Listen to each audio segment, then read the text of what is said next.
Hugo Jacob, sommelier at large, is joining me in studio, and today we're going to be talking about wedding wines. I'm sure many people are preparing for their weddings this spring and summer and can't choose a wine, or they don't know how. So Hugo, you're here to help us out.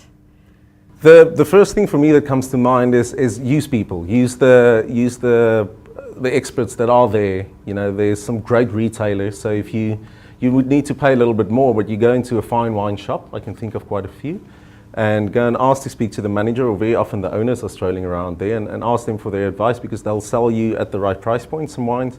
Go and taste them at home. The important thing is it's your wedding day, so pick your favorite wines, because that's part of your signature of the event. Unfortunately, with many venues, we know by now that it's part of the income revenue model for them. They're not really going to allow you to bring in your wines.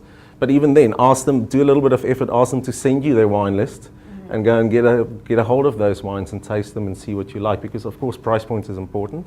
But if you can source your own wines, South Africa is vast with great wines at price points. Now, what price point should people be looking to spend on their wine for their guests? I know people, you have to buy a lot of wine, and people don't know how much to spend. Do they get the lower cost wine? Do they splurge a little bit? It depends on how much money you have, but the saddest thing for me very often to see is a lot of money being spent on little table decorations and so forth, and then you're drinking really not so tasty wines. So it's, to each his own. I would certainly have smashing wine at a wedding, but because I love wine. So if it's not that big a focus, then don't go and try and impress by having hugely expensive wines, and maybe your guests won't even know it. But if you love wine, then you put in a little bit of effort. It doesn't have to mean a lot of money, but you have to, in wine in general, worldwide, you have production costs and taxes and bottling and so forth that comes into play. So if you buy a wine for 30 Rand,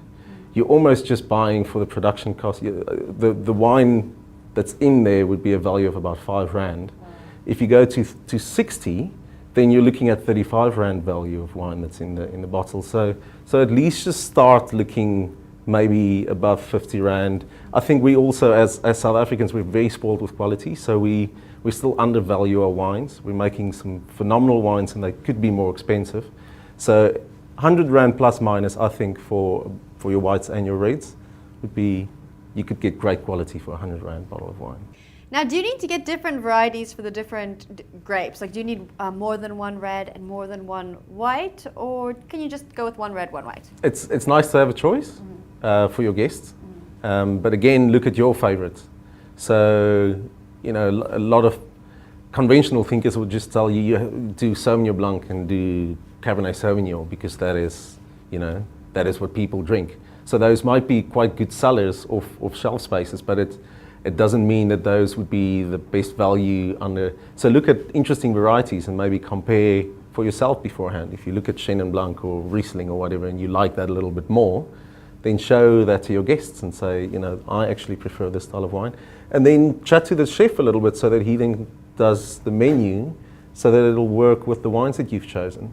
Or if it's the other way around, what we do as sommeliers is we pair wines with food. So look at the menu and then pick your wines. But it's nice to have an alternative, because some people prefer something a little bit sweeter, and some people prefer something fresh and dry. So if you're going to have a Sauvignon Blanc, then maybe that'll service the dry fresh style. Then maybe look at a Chenin or a Chardonnay that's bit bigger and richer to just provide an alternative. And same with reds. Something that's becoming very popular out of South Africa is lighter reds. We produce them really well. So crunchy, sort of easy drinking reds. So again, maybe do something like that, like a Pinot Noir or a nice Cinsault, and then a richer, bigger alternative to drink later in the evening. And do you need to have a port to go with dessert? Port is a good option. We make phenomenal ports in South Africa. But again, don't.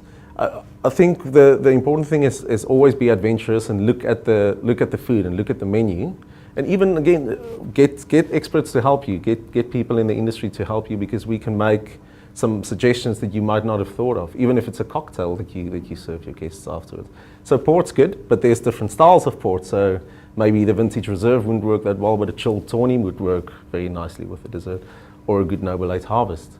So there are so many. That's the beauty of wine. It's such a vast category with so many styles that don't just go and look for the cheapest Sauvignon Blanc and the cheapest. I'm not saying there's anything wrong with these varieties, but you know, experiment a little bit and try some of the ones maybe that you haven't tried that's on the wine list on offer, and that will show a little bit of your personality then also coming through in your selection to the guests.